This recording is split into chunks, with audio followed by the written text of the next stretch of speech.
Very good morning class 10th। आज हम लोग इस वीडियो में कवर अप करने वाले थ्योरम नंबर 1.5। तो थ्योरम 1.5 पढ़ने से पहले क्वेश्चन ये आता है कि हम थ्योरम पढ़ क्यों रहे हैं। भाई कॉमन सी बात है ना, कोई भी चीज़ पढ़ रहे हैं तो उसकी एप्लीकेशन पता होना चाहिए। तो थ्योरम हम लोग इसलिए पढ़ रहे हैं क्योंकि 1.4 आपकी जो एक्सरसाइज है उसमें क्वेश्चन नंबर 1 बोला गया है विदाउट परफॉर्मिंग लॉन्ग डिवीजन, यानी आपको डिवाइड करके नहीं देखना और ये बताना कि कौन सा नंबर टर्मिनेटिंग है कौन सा नंबर टर्मिनेटिंग नहीं है। यानी बिना डिवाइड किए आप लोगों को ये चेक करना है कि कौन सा नंबर टर्मिनेटिंग है कौन सा नहीं है। तो उसके लिए हमारी थ्योरम 1.5 का यूज होगा। अब मैं बात करूं एग्जाम के पॉइंट ऑफ व्यू से, तो बोर्ड में इस थ्योरम के ऊपर 1 नंबर का क्वेश्चन ऑब्जेक्टिव जनरेट किया जा सकता है, ठीक है, क्योंकि 1 नंबर से ज्यादा का क्वेश्चन मेरे हिसाब से नहीं बनेगा इस थ्योरम के ऊपर। चलिए, तो थ्योरम कहती है, थ्योरम आप लोग एक बार पढ़ लीजिए। Let x be a rational number whose decimal expansion terminates, then x can be expressed in the form of p upon q where p and q are co-primes and the prime factorization of q is of the form 2 की power n 5 की power m where n and m are non negative integers। तो ये तो थी इस theorem की theory. अब इसे थोड़ा सा हिंदी में समझते थ्योरम क्या कह रही है। थ्योरम कहती है कि अगर कोई आपके पास एक रेशनल नंबर है x, अगर आपके पास कोई एक रेशनल नंबर है x और आप उसे डिवाइड करते हो और उसका आंसर अगर टर्मिनेटिंग आता है, क्वेश्चन समझ रहे हो मेरी बात, अगर आप उसे डिवाइड करते हो और उसका आंसर टर्मिनेटिंग आता है, टर्मिनेटिंग मींस रिमाइंडर 0 आता है, तो आप उसे p अपॉन q की फॉर्म में लिख सकते हो। आप उसे p अपॉन q की फॉर्म में लिख सकते हो और उसमें जो q होगा वो किस फॉर्म में होगा, 2 की पावर n और 5 की पावर m। यानी आपके पास अगर कोई रेशनल नंबर है x और उसका आंसर टर्मिनेटिंग आता है तो आप उसे p अपॉन q की फॉर्म में लिखोगे जहां पे कि q 2 की पावर n और 5 की पावर m में ब्रेक हो जाएगा। लेकिन एक कंडीशन और दे दी, q और p आर कोप्राइम्स, यानी p और q आपके कैसे होंगे, कोप्राइम। कोप्राइम मींस इनके बीच का HCF क्या होगा, 1। ऐसा एक एग्जांपल अगर मैं लूं तो 33/100 आप देखिए इन दोनों का HCF क्या होगा, 1। HCF का मतलब समझते हो ना आप लोग, highest common factor. Highest common factor इनके बीच में क्या है, सिर्फ 1 के अलावा कोई भी कॉमन फैक्टर नहीं है। तो अगर ये आपके पास एक रेशनल नंबर है और इसका आंसर अगर टर्मिनेटिंग आता है तो आप इसे इस फॉर्म में लिख सकते हो। चेक कर लेते हैं, 33/100 को आप डिवाइड करके देखोगे तो पॉइंट लगेगा 0 क्योंकि 33 डिवाइड नहीं हो रहा। 100 3 टाइम्स 300, यहाँ से 30 बचा, एक 0 आप लोग उतार लोगे, 100 3 टाइम्स 300, इट मीन्स बिल्कुल सही है। इसका आंसर आपका क्या आ रहा है, अगर आपके पास 33/100 था तो इसका आंसर आ रहा है आपका 0.33। इसका आंसर क्या आ रहा है बच्चों, 0.33। विजिबल है बच्चों वीडियो में, ठीक है विजिबल है। इसका आंसर आ रहा है अब आपका 0.33, यानी ये आंसर क्या हो गया, ये आपका टर्मिनेटिंग हो गया। लेकिन अगर एग्जाम में बोला जाए कि आपको ये डिवाइड करके नहीं देखना, आपको डिवाइड करके नहीं देखना, नंबर दे दिया 33/100, आप डायरेक्टली बताओ ये टर्मिनेटिंग है या नहीं, तब हम कैसे पता करेंगे, ये बात बताती है थ्योरम। तो चेक करो, इसका डिनोमिनेटर क्या है, q। q के फैक्टर करके देखो, q के आप लोग क्या करोगे, फैक्टर करके देखोगे। q के फैक्टर करके देखते हैं, यानी 100 के आप जैसे ही फैक्टर करोगे तो आपके पास क्या आएंगे factors, 250 times, 225 times, 5 times and 5 1 time. It means इसके फैक्टर क्या दिख रहे हैं आपको, 2 × 2 × 5 × 5, यानी आप इसे क्या लिख सकते हो, कुछ 2 की पावर 2 एंड 5 की पावर 2। देखिए कुछ ऐसा ही दिख रहा है क्या जो थ्योरम कह रही थी, 2 की पावर n, यहाँ पे 2 की पावर n कुछ है क्योंकि n और m क्या है, नॉन नेगेटिव, और 2 दोनों तरफ क्या है, नॉन नेगेटिव है, और 5 की पावर भी कुछ है।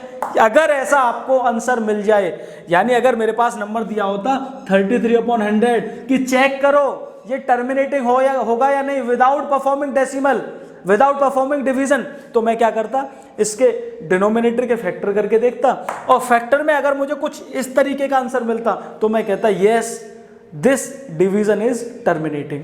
आई बात समझ में, इस थ्योरम का यूज हम लोग क्यों पढ़ रहे हैं। चलिए, अब एक क्वेश्चन यहां से ये राइज होता है कि अगर ये कोप्राइम ना हो, अगर ये कोप्राइम ना हो, जैसे मैंने तो बता दिया कि ये कोप्राइम है, अगर कोप्राइम ना हो तो नंबर मान के चलो कुछ ऐसा होता 4/10, अगर नंबर होता 4/10, तो इस केस में हम लोग क्या करेंगे, तो मैं आपको यही सलाह दूंगा कि पहले आप इसे लोवेस्ट फॉर्म में कन्वर्ट कर लेना। पहले आप इसे क्या कर लेना, लोवेस्ट फॉर्म में कन्वर्ट, मतलब 2 से 2 टाइम्स 2 5 टाइम, यानी 2/5 आ गया आपका आंसर।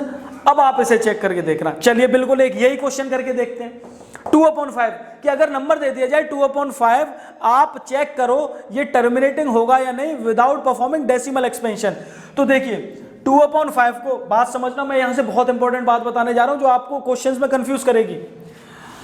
अगर नंबर मेरे पास आ गया 2/5, अगर नंबर क्या आ गया बच्चों 2/5 और मुझे चेक करना है कि ये मेरा आंसर टर्मिनेटिंग होगा या नहीं, तो मैंने क्या बताया था लॉजिक, मैंने तो ये कहा था कि आप डिनोमिनेटर के फैक्टर करके देखना और अगर वो 2 की पावर n और 5 की पावर m में अगर आंसर आ रहा है तो आप कह दोगे कि yes this number is terminating. चलिए अगर 5 के फैक्टर करूं तो क्या फैक्टर होगा, खुद 5 ही एक फैक्टर है, तो यानी आप डिनोमिनेटर ये p/q है तो q आंसर क्या आ जाएगा, q हो जाएगा 5 की पावर 1, 5 की पावर 1। अब बहुत सारे बच्चे क्या करेंगे, सर ये तो टर्मिनेटिंग है नहीं, क्यों, क्योंकि थ्योरम तो ये कहती थी 2 की पावर n और 5 की पावर m है, 5 की पावर तो है 2 की पावर तो इसमें है ही नहीं, तो बच्चों कोई फर्क नहीं पड़ता, 2 की पावर 0 तो हो गई, 2 की पावर 0 हो गई। या फिर मैं ये बताऊं आप लोगों को कि अगर इन दोनों में से कोई एक भी है, चाहे 2 की पावर में चाहे 5 की पावर में, तब भी आंसर टर्मिनेटिंग ही होगा, तब भी आंसर क्या होगा, टर्मिनेटिंग ही होगा। आई बात समझ में, तो ये थ्योरम इस बात को बताती है। आई होप आप लोगों को अच्छे से क्लियर हो गई होगी। एक आध और एग्जांपल बताऊं ऐसा, देखिए ये आपका 2 की पावर तो है नहीं 5 की पावर में, मैंने बताया कि कोई एक भी होगा तो ये टर्मिनेटिंग होगा, चेक कर लेते हैं। 2/5 था, 5 से डिवाइड करके देखो, पॉइंट लगाया 0, 5 4 से 20, 0.4 टर्मिनेटिंग आ तो गया। आई बात समझ में, तो यानी अगर आपका क्वेश्चन नंबर 1 आप करोगे तो इस पर बेस्ड होगा। चलिए ठीक है, एक एग्जाम्पल और करा के दिखाऊं, चलिए और करा देता हूं मैं। अच्छा एक ऐसा करा देता हूं क्वेश्चन जिसमें कि आपका को प्राइम नंबर्स को प्राइम नहीं होंगे, उस केस में कैसे करेंगे हम लोग, कि मान के चलो नंबर हमें कुछ ऐसा दे दिया, मैं क्वेश्चन ही दे रहा हूं आपका, आपकी 1.4 एक्सरसाइज में दे रखा आपका क्वेश्चन नंबर फर्स्ट का पार्ट 8th और 9th। 8th पार्ट क्या कहता है, 8th पार्ट है बच्चों आपका 6/15, 6/15, यानी इस तरीके के क्वेश्चंस आपको परेशान कर सकते हैं कि 6/15 अगर दे रखा है और ये चेक करना है कि बताओ ये टर्मिनेटिंग है या नहीं विदाउट परफॉर्मिंग डिवीजन मेथड, आपको डिवीजन मेथड परफॉर्म नहीं करना। तो आप देखो इसे करोगे ना 15 के जब आप फैक्टर करोगे तो क्या होगा, ये 3 से जाएगा, 3 5 टाइम्स एंड 5 1 टाइम्स, यानी ये p/q की फॉर्म में है, यानी 15 किस फॉर्म में लिखा जा रहा है आपका 3 की पावर 1 और 5 की पावर 1, यानी ये क्या है आपका q ही तो है, q यानी 3 की पावर 1 और 5 की पावर 1 में आ गया आंसर। और मैंने क्या कहा था q किस में आना चाहिए, 2 की पावर n और 5 की पावर n, इसके अलावा कोई भी नंबर आपको दिख रहा है तो वो आपका टर्मिनेटिंग नहीं होगा, तो वो आपका टर्मिनेटिंग नहीं होगा। लेकिन थ्योरम ध्यान से पढ़ो, थ्योरम ये भी तो कहती थी कि p और q कैसे होने चाहिए, को प्राइम्स, p और q कैसे होने चाहिए, को प्राइम्स। क्या यहाँ पे p और q को प्राइम है, देखिए 3 HCF आ रहा है इनका, इसमें भी कॉमन फैक्टर मिल रहा है, इसमें भी, तो इस केस में आप लोग क्या करोगे, मैंने फिर बताई थी कि आप इसे लोवेस्ट फॉर्म में कन्वर्ट करके देख लेना, आप इसे लोवेस्ट फॉर्म में कन्वर्ट करके देख लेना, यानी 6/15 को आप पहले लोवेस्ट फॉर्म में करोगे तो क्या होगा 3 2 टाइम्स एंड 3 5 टाइम्स, यानी लोवेस्ट फॉर्म इसकी क्या आ गई 2/5, 2/5 आ गई इसकी लोवेस्ट फॉर्म। अब आप इसे करके देखो, अब आप इसे करके देखो, अब आपका सेटिस्फाई होगा, इसमें आपका 3 वाली टर्म नहीं आएगी, अब आपकी 5 1 टाइम्स ही आएगा। आई थिंक अब आपको सारे क्वेश्चंस क्लियर अप हो जाएंगे। अच्छा एक और पार्ट बताने वाला था ना मैं, वो भी बता देता हूं आपको। एक था 9th पार्ट 35/50, चलिए वो भी करके दिखाता हूं। 35/50, 35/50 है, देखो 35/50 को ये चेक करना है कि बताओ ये टर्मिनेटिंग है या नहीं without performing long division method, आपको लॉन्ग डिवीजन मेथड परफॉर्म नहीं करना। तो लॉजिक क्या कहता था, मैंने बोला था डिनोमिनेटर को आप चेक कर लेना, 2 25 टाइम्स, ठीक है, ये 5 से जाएगा 5 1 टाइम्स, यानी आपका ये p/q किस फॉर्म में आ गया, q आ गया आपका 2 की पावर 1 और 5 की पावर 2, ठीक है। तो लॉजिक क्या कहता था, डिनोमिनेटर देखोगे आप, और डिनोमिनेटर में अगर 2 की पावर n और 5 की पावर m कुछ इस तरीके के फैक्टर आपको दिख रहे हैं तो वो आपका टर्मिनेटिंग हो जाएगा, वो आपका क्या हो जाएगा बच्चों, टर्मिनेटिंग। तो आप यहां से लिख दोगे टर्मिनेटिंग। अब एक क्वेश्चन ये राइज होता है कि ये तो हमने लोवेस्ट फॉर्म में करके ही नहीं देखा, बिना लोवेस्ट फॉर्म के हमने बता दी टर्मिनेटिंग।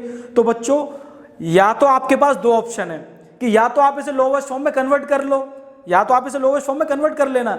अगर आप इसे लोवेस्ट फॉर्म में कन्वर्ट नहीं करते और डायरेक्टली आप करके देखते हो तो आप सिर्फ डिनोमिनेटर चेक करना, अगर 2 की पावर और 5 की पावर की टर्म्स में अगर आपके आ रहे हैं आंसर तो ये टर्मिनेटिंग पक्का होगा। अगर इसके अलावा कुछ और आपको दिख रहा है जैसे 3 की पावर में, 4 की पावर में, 7 की पावर में, तो आप फिर इसे लोवेस्ट फॉर्म में करके देखना, तभी आपका आंसर आएगा। या फिर आप छोड़ो इन सब बातों को, आप हर क्वेश्चन को लोवेस्ट फॉर्म में ही करके करना, जिससे कि आपको बार बार दिमाग ना लगाना पड़े। आई थिंक अब आपके सारे डाउट्स क्लियर हो गए होंगे रिगार्डिंग दिस थ्योरम। मैं चाहता तो सिर्फ इस थ्योरम को 3 मिनट में कंप्लीट कर सकता था, लेकिन मेरा मकसद सिर्फ थ्योरम कंप्लीट करना नहीं था, मेरा मकसद था आपको इससे रिलेटेड क्वेश्चंस भी समझ आए कि किस तरीके के क्वेश्चंस बनेंगे। Is that clear? तो अगर आप लोगों को समझ आई तो ये वीडियो आपके फ्रेंड्स के साथ भी शेयर कर दीजिए, क्योंकि ये थ्योरम उनको भी कंफ्यूज कर रही होगी। अगली वीडियो में हम लोग इसकी अगली थ्योरम कवर अप करेंगे जो कि इसका कन्वर्स है, जो कि इसका रिवर्स है। क्लियर बच्चों? तो चलिए मिलते हैं अगली वीडियो में आप लोगों से। चैनल अभी तक सब्सक्राइब नहीं किया तो प्लीज सब्सक्राइब कर दीजिए, बेल आइकन दबा दीजिए, जिससे नोटिफिकेशन आप लोगों को मिलता रहे। Thank you.